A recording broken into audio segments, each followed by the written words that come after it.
from 2014. There have been substantial losses on this day. Garland in 1969, Astaire 1987, McGrath 2008 as well, C.J. Dennis 1938. The great Australian poet who was the first to use Australian vernacular explained the enormity of World War I with his songs of a sentimental bloke and Ginger Mick. Almost unreadable for modern children, it would be tragic if Dennis were forgotten. Even now, the school child's struggle with Shakespeare is better described by Dennis than any teacher's description of Hamlet, and his story of love exceeds any offering of TV drama. But his soldiers are real, his pride is real.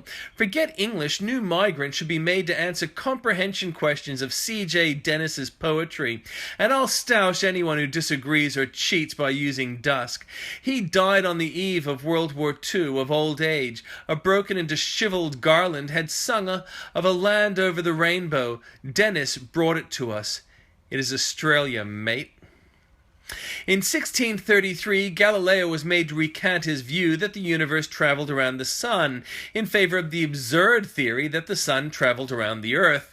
And while Stephen Fry might claim on QI that there was never a time in recorded history that authorities thought the world was flat, it was on this day that came closest to it. In 1783, a poison cloud that was not man-made floated from Iceland to France. But it was natural, not man-made, so we don't need to address it.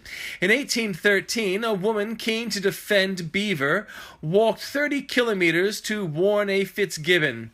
In 1839, Cherokee John Ridge was assassinated for his signing a document that resulted in the death of a quarter of Cherokee on the Trail of Tears.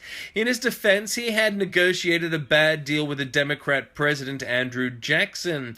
Old Hickory.